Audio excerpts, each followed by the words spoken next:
I think my advice to young aspiring female artists is that you should focus on what you're most passionate about. If you're writing songs and you're most passionate about telling stories about your life and what you've been brought up to believe and all that, then write songs about that. If you're most inspired by love, write about that.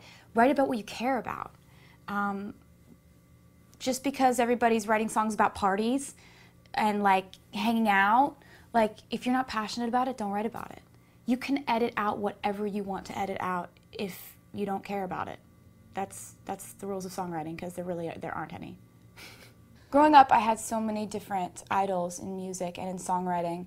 I remember when I first went to see Melissa Etheridge perform a completely solo acoustic in a sold-out theater. And just the idea that she could put on such an amazing concert and tell all these stories and do it all on her own was really inspiring to me.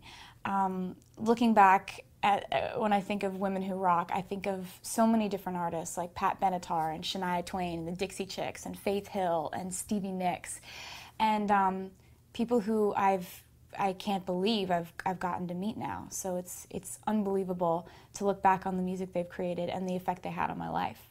When I picture, the phrase women who rock, I think of guitars, I think of writing songs, I think of telling stories, I think of connecting with your fans on a level that's very personal, and hair flying and stuff like that.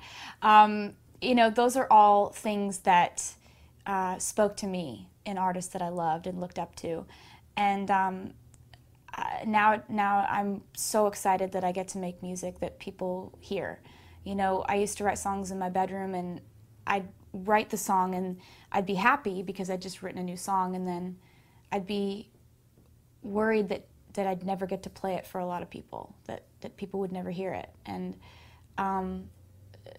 having the luxury of not having that problem anymore has been one of my favorite things to occur in the last couple of years.